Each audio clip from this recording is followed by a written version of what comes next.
Halo semuanya, kali ini kita akan mempelajari cara kerja algoritma SIFT atau Scale Invariant Feature Transform.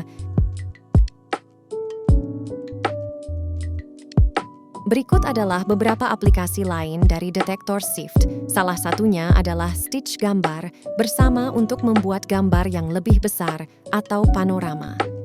Anda memiliki dua gambar, dan yang Anda lakukan adalah pertama-tama menemukan fitur SIFT di kedua gambar tersebut, kemudian Anda menggunakan deskriptornya untuk mencocokkan fitur-fitur tersebut. Anda melihat bahwa fitur-fitur ini cocok di sini. Dan berdasarkan pada fitur-fitur yang cocok atau korespondensi atau pasangan fitur, Anda kemudian mengambil satu gambar, membungkusnya dan menyelaraskannya dengan gambar lain, dan Anda mendapatkan sesuatu seperti ini. Seperti yang dijelaskan pada pengenalan SIFT detektor bekerja mencari blob pada sebuah objek dengan cara mendeteksi wilayah pada citra yang memiliki warna dan intensitas yang berbeda dengan sekitarnya, lalu mengidentifikasi wilayah tersebut sebagai key point of interest, yang invariant terhadap scaling, rotasi, dan perubahan iluminasi sehingga mudah dideteksi pada citra. Alur proses algoritma SIFT yang pertama adalah Scale Space Extrema Detection, kedua lokalisasi key point, ketiga penentuan orientasi, keempat pembentukan deskriptor key point, dan terakhir pencocokan key point.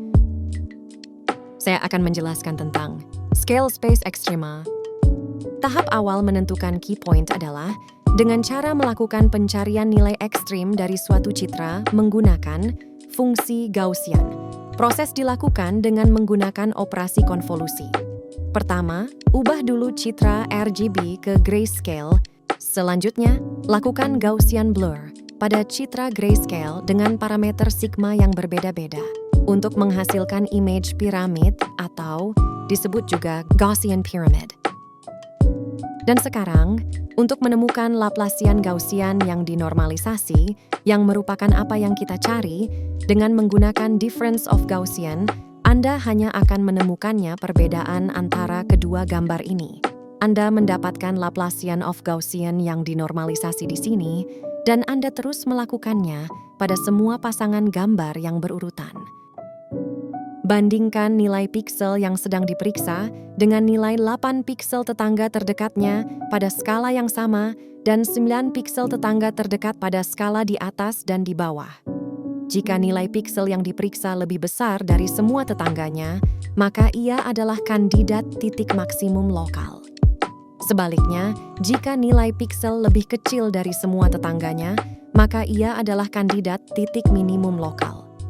Jika tidak memenuhi kedua kondisi di atas, maka bukan kandidat key point. Ulangi proses ini untuk semua piksel pada semua doji images di berbagai skala. Kumpulkan semua kandidat titik maksimum dan minimum yang terdeteksi. Inilah kandidat key point awal sebelum proses filtering selanjutnya. Pada hasil interest point, kandidat mungkin masih banyak hasil yang termasuk weak extrema. Untuk mengurangi ini dapat diterapkan nilai ambang untuk menghapus weak extrema. Anda akhirnya menemukan fitur SIFT di gambar kiri dan kanan, tapi ada skala yang berbeda. Dan karena ada skala yang berbeda, artinya operator Doge akan mencapai puncaknya pada titik yang berbeda, skala yang berbeda, sigma yang berbeda. Gambar kanan mencapai puncaknya pada sigma yang jauh lebih tinggi. Namun, karena Anda mengetahui sigma ini, Anda kemudian dapat melakukan normalisasi untuk sigma ini, artinya Anda dapat menyesuaikan skala yang satu agar sesuai dengan yang lain. Jadi, dengan kata lain, dapat menghilangkan efek skala setelah mendeteksi salah satu point interest.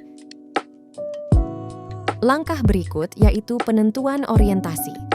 Untuk setiap key point, tentukan daerah di sekitar key point pada skala asli citra. Lalu, hitung magnitudo dan arah gradient di setiap piksel pada daerah tersebut menggunakan filter Sobel atau Char. Kemudian, buat histogram orientasi dengan menempatkan nilai gradient ke dalam bins orientasi, misal 36 bins masing-masing 10 derajat. Lakukan weighted vote untuk setiap nilai gradient ke dalam histogram berdasarkan jarak dari pixel ke key point. Pixel yang lebih dekat dengan key point mendapat bobot lebih tinggi. Cari puncak utama atau peak pada histogram yang menunjukkan orientasi dominan di daerah key point.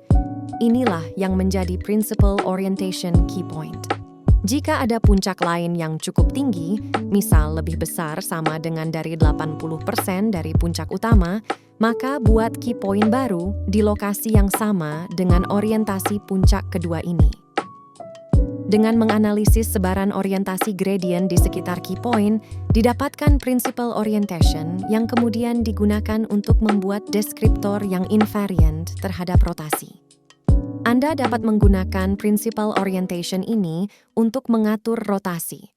Dilihat dari contoh kedua gambar berikut dengan sebelah kanan hasil rotasi gambar kiri. Dengan menggunakan principal orientation, dapat digunakan untuk undo rotation sehingga terjadi matching. Langkah berikutnya, pembentukan deskriptor key point. Langkah pertama, bagi region ini menjadi 16 subregion berukuran 4x4 pixel. Untuk setiap subregion, hitung histogram arah gradient dengan 8 bins orientasi. Histogram ini mengindikasikan sebaran arah gradient yang dominan di dalam subregion. Normalisasi setiap histogram dengan mengubahnya menjadi vektor unit panjang 1 untuk memberikan invariansi terhadap perubahan kontras. Gabungkan ke-16 histogram dari setiap subregion menjadi satu vektor. Inilah deskriptor SIFT untuk key point tersebut. Vektor deskriptor ini memiliki panjang 128, yaitu 16 subregion kali 8 bins histogram. Deskriptor SIFT bersifat invariant rotasi karena diorientasikan berdasarkan orientasi dominan key point. Invariant skala karena dihitung pada region berukuran relatif terhadap skala key point. Mengkodekan sebaran gradient lokal yang kuat terhadap deformasi citra. Tahap terakhir yaitu pencocokan key point. Setelah mendapatkan deskriptor SIFT untuk semua key point pada dua citra yang dicocokkan, hitung jarak Euklidian antara setiap deskriptor key point citra pertama dengan semua deskriptor key point citra kedua. Pilih pasangan deskriptor antar dua citra dengan jarak Euklidean terdekat sebagai kandidat match. Tetapkan threshold rasio jarak terdekat kedua terhadap yang pertama, misal 0,8. Jika rasio lebih besar dari threshold, artinya jarak terdekat kedua jauh dari yang pertama, maka match diterima. Jika rasio lebih kecil dari threshold, match ditolak karena ambigu. Dengan mencocokkan deskriptor key point yang mempunyai jarak Euklidian terdekat dan memfilternya dengan rasio jarak, didapatkan pencocokan yang akurat antar citra dengan invariansi skala, rotasi, dan deformasi. Terima kasih atas perhatiannya. Sampai bertemu di video berikutnya.